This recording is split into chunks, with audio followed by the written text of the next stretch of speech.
Startuprad.io, your podcast and YouTube blog covering the German startup scene with news, interviews, and live events. Hey guys, this is Joe from Startuprad.io. Today we bring you another interview from Barcelona, where we attended the EU Startup Summit and recorded those interviews on site. Let me also quickly thank today's sponsor, ExpressVPN. As an entrepreneur, cybersecurity should always be in the back of your mind. I'm therefore happy to introduce you to today's sponsor, ExpressVPN. Isn't it a bit scary to know that your internet service provider can see everything you're doing on the internet?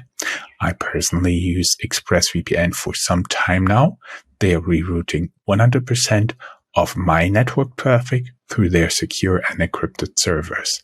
The VPN protects my information, especially while traveling, using Wi-Fi in airports, in co-working spaces, or in a cafe. To get ExpressVPN, just click in the link below, and when you use the link, you'll get the first 3 months for free. Thank you, ExpressVPN. Hello and welcome everybody. This is Joe from Startuprad.io, bringing you yet another interview from the EU Startup Summit.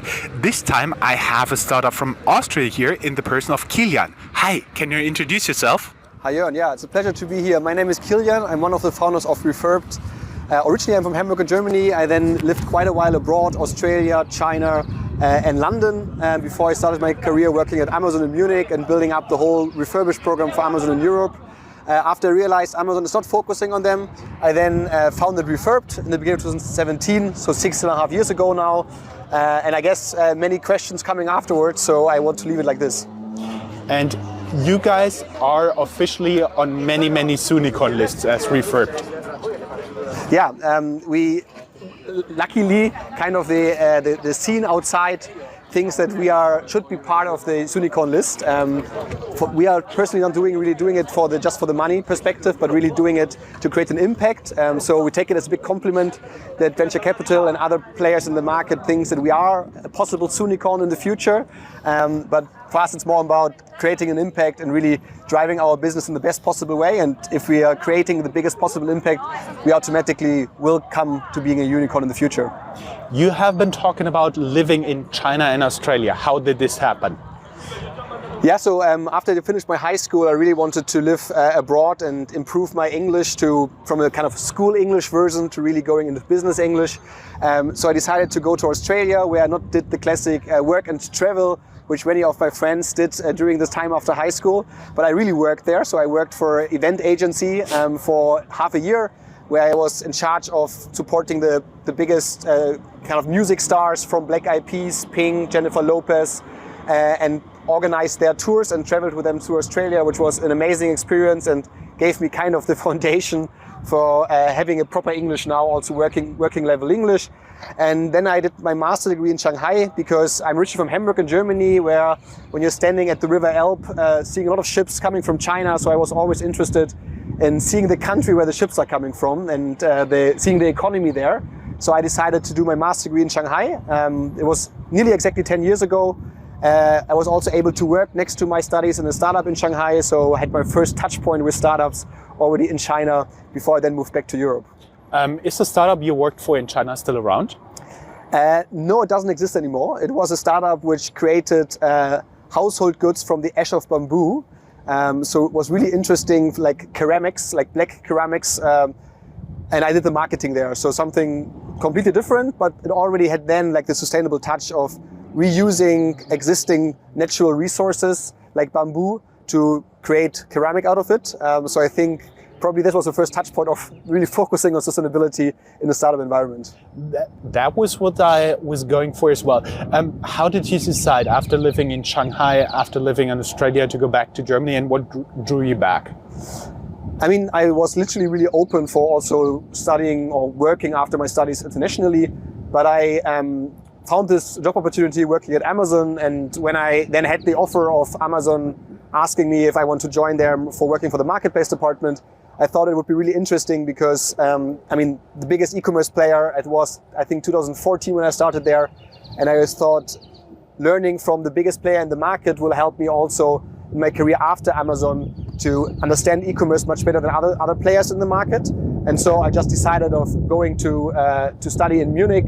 But then with my startup now, Refurbed, we are based in Austria. So it took me from Hamburg further south from Munich, and then now based in Vienna, which I really like as well. I always tell my audience Vienna is beautiful before Christmas. Yeah, I mean the Christmas markets I think probably are one of the most beautiful across the globe. So I highly suggest everyone who listens to use the chance before Christmas to travel to Vienna to see the Christmas markets, and of course trying maybe a mulled wine there as well.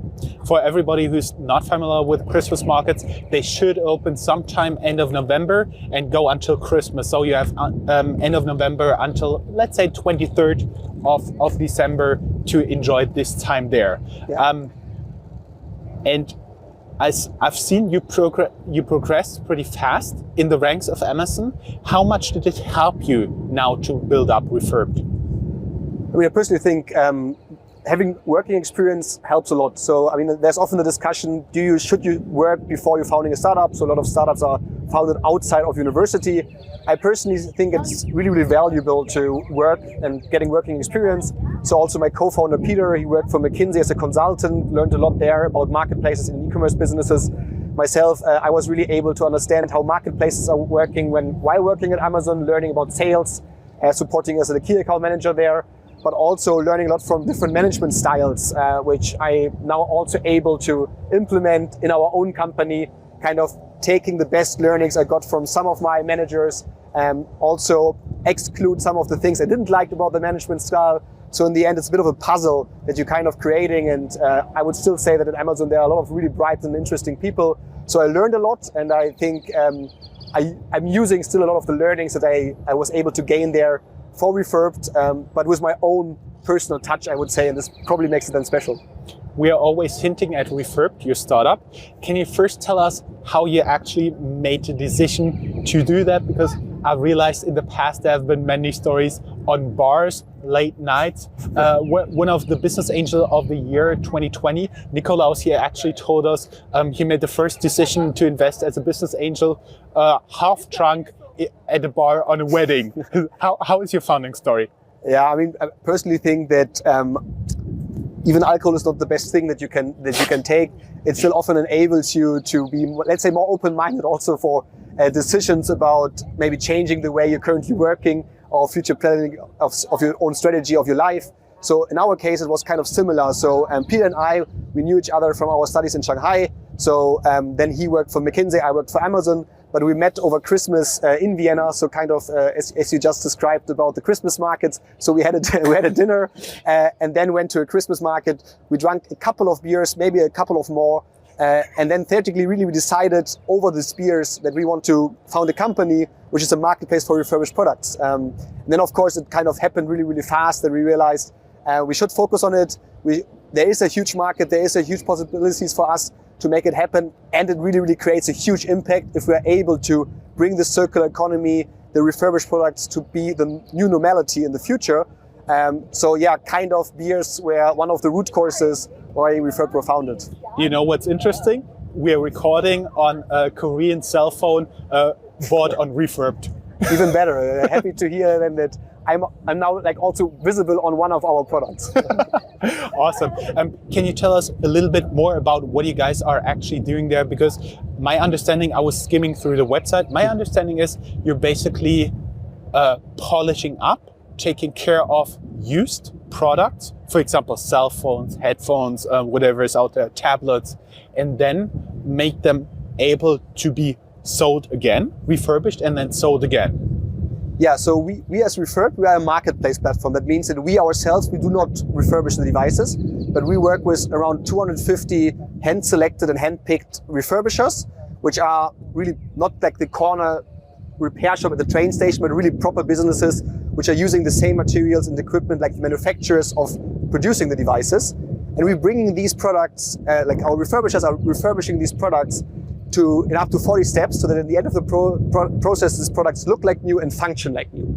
And then they're selling them through our platform. And what is really, really important, the majority of our products, they're coming from big companies, like, for example, travel companies like Lufthansa or big banks like the Deutsche Bank or other players in the market, which are selling their refurbished, like their used company products after 1 or 2 years, after they're exchanging them to refurbishers, which are then refurbishing them. On average, only 2 components are replaced, and that makes it so sustainable.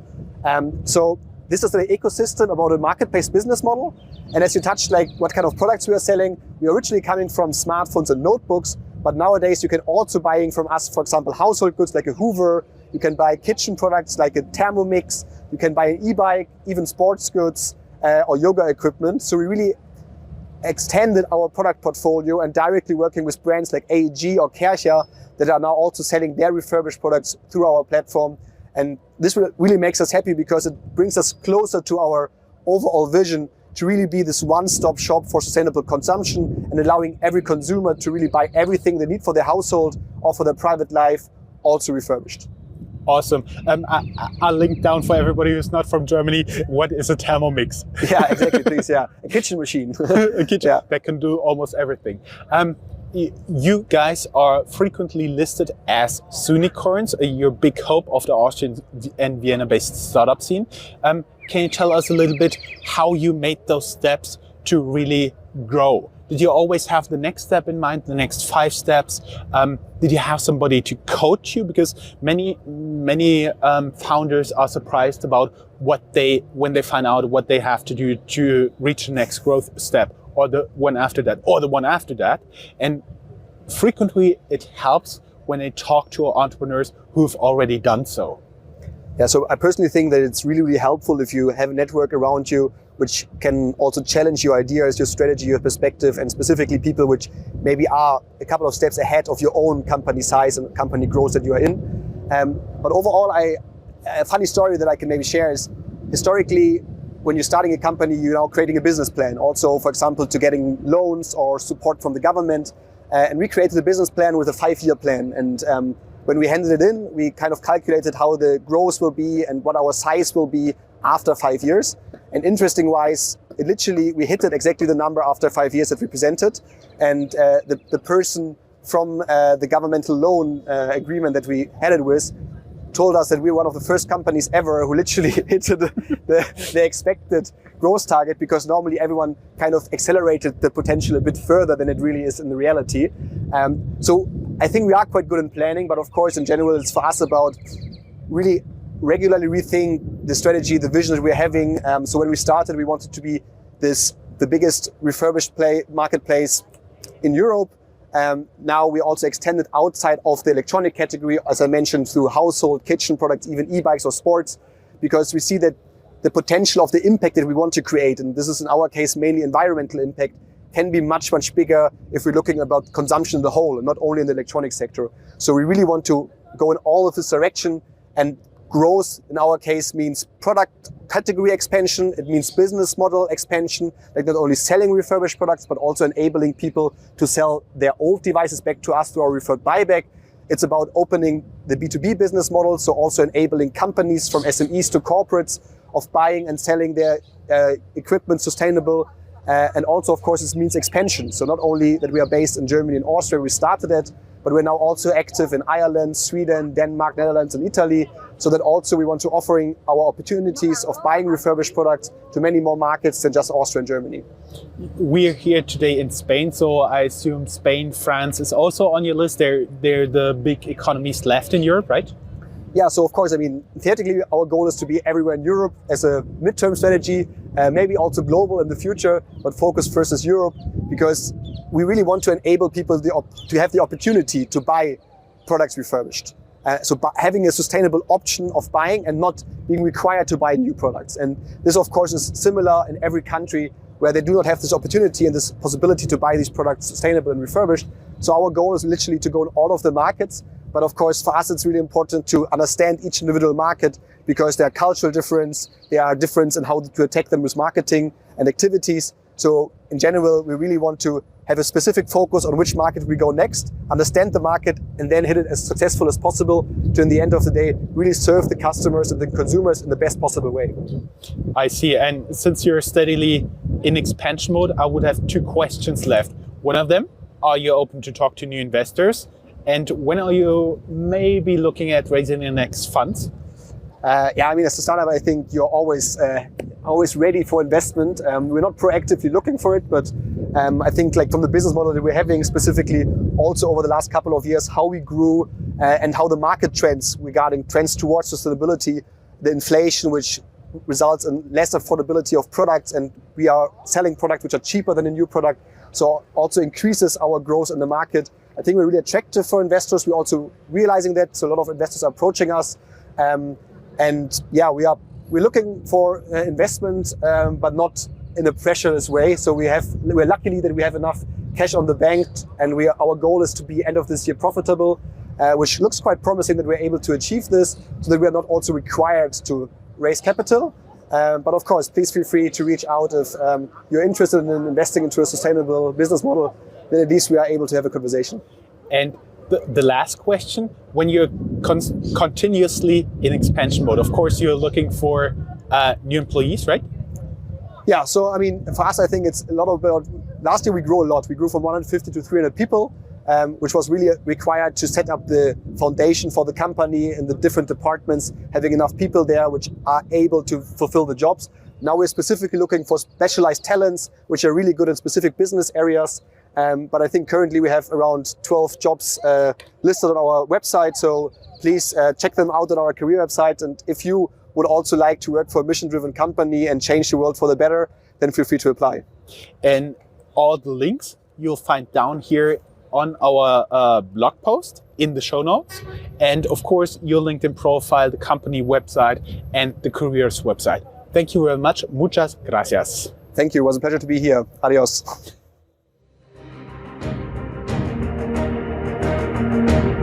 That's all, folks. Find more news, streams, events, and interviews at www.startuprad.io. Remember, sharing is caring.